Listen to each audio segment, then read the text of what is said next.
Well, we've been pootling around the Madalenas now for, seems like ever, and now this is the start of our journey south.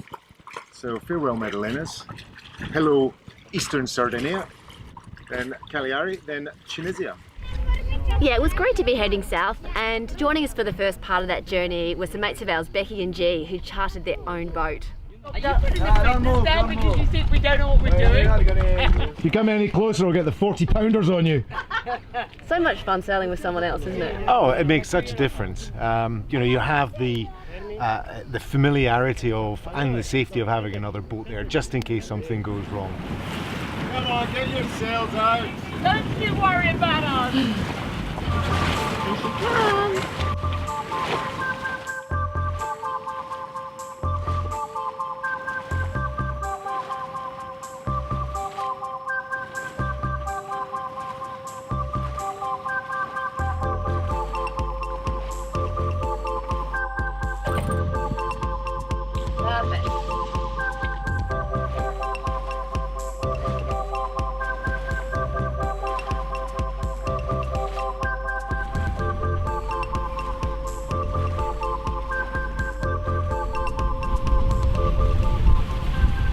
Pretty dramatic scenery here as we come towards an island known as the Wall locally.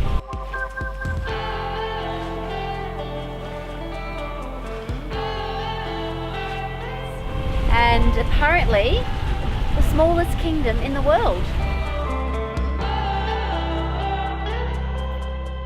So the current ruler of Tavolara is 85-year-old Antonio Bertoglione, otherwise known as Tonino. And this wonderful man sat down with us after we'd finished our meal at his restaurant, no less, to tell us the story of how his family, well, basically laid claim to the kingdom. Era d'origine genovese, Giuseppe Bertoglione si chiamava, il primo re, primo che è stato, sì. The first king. Yes. Was his great-great-great-grandfather. It wasn't a short tale. It's 200 years of history, and it could have taken him 200 years to tell us this story. God. Lots of hand gestures. Lots of that. All lots in of, Italian. Lots of going back and forward rowing. Oh yes, lots of king visits. Lots of king visits. So then the king of Talo, Giuseppe invites the king to come over. E il re voleva di queste capre. Because the king wanted some goats. I'm sure most of his stories were true, but I'm sure pretty much all of them were embellished.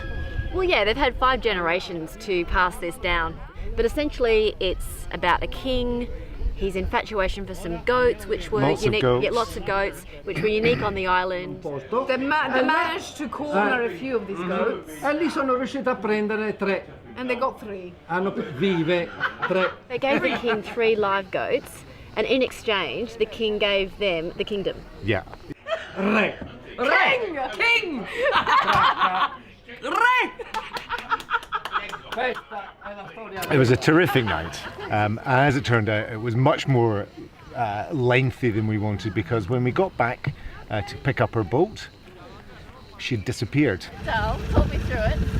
Well, we've lost the boat. I think we spent 10 minutes doing laps of the colour trying to find our boat.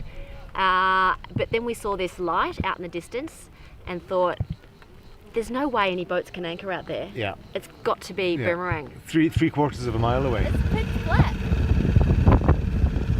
Pitch black.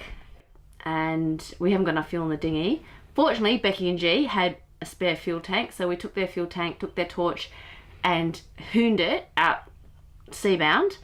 And sure enough, there's Boomerang off floating in the ocean by herself. We only saw her because the top light was on. If the top light hadn't been on, it would have gone. She looked a bit like a ghost ship, and looked like a very sheepish dog that had just disobeyed its master. So we laugh about it now, but oh boy, it was not good. Honestly, this is the naughtiest 2-year-old ever. We were so lucky. Yeah. That's our home, honey. That's our home. We pretty much lost our home for what, half an hour? Yeah. No, it was more than that. Unbelievably, she hadn't crashed into any other boats. Unbelievably, she hadn't grounded.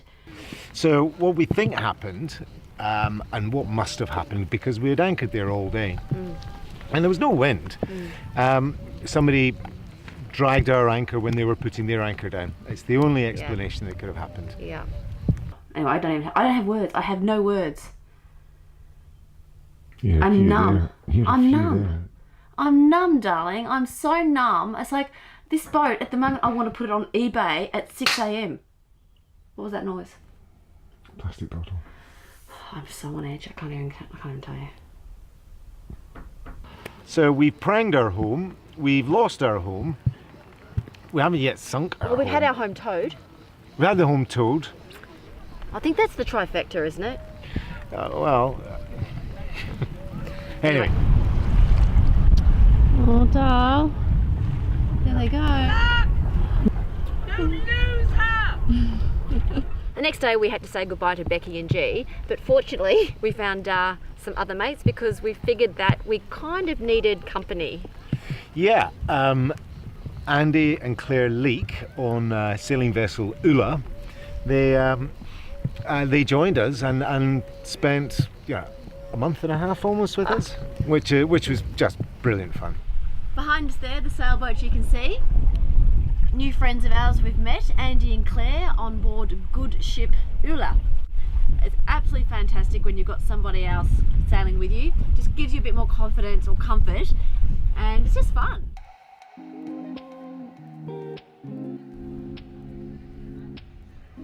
How are you feeling? I'm feeling the best I think I've felt this season so far. This is what we've been wanting to do for such a long time. Just get the sails out and get heading, just get going.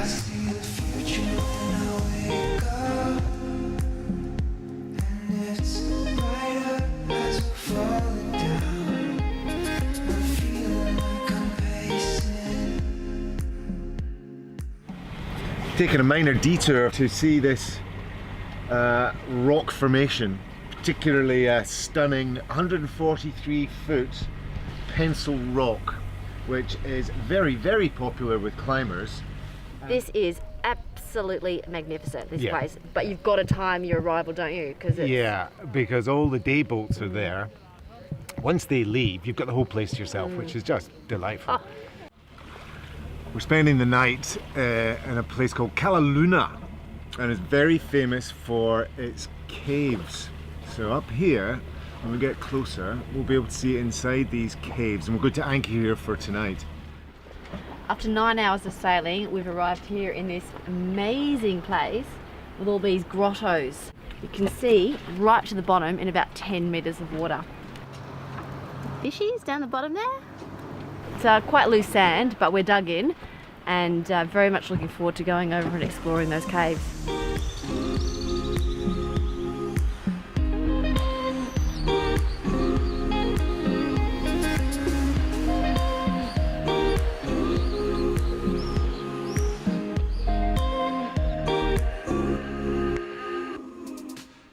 Andy and Claire were fabulous. They helped us get our confidence back with anchoring. Had us on board for a barbie the first night they anchored with us. They've got a Weber barbecue. It's pink, but they've got a Weber barbecue. We're getting one of those, by the way. Gourmet chef, Mr. Andy Leake over there.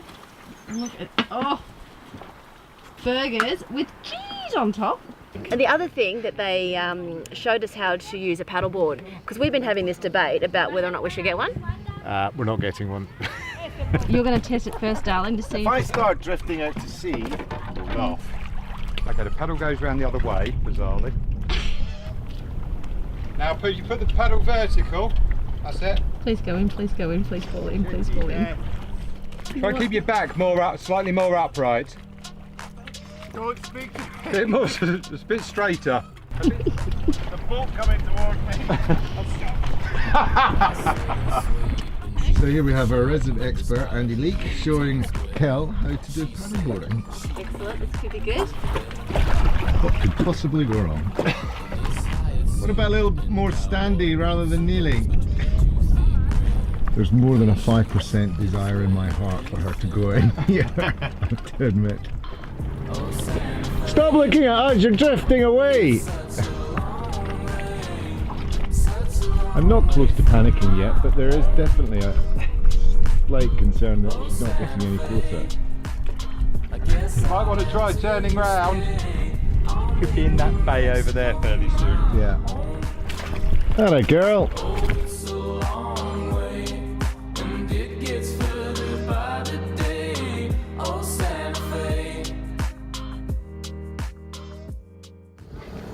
Oh dear.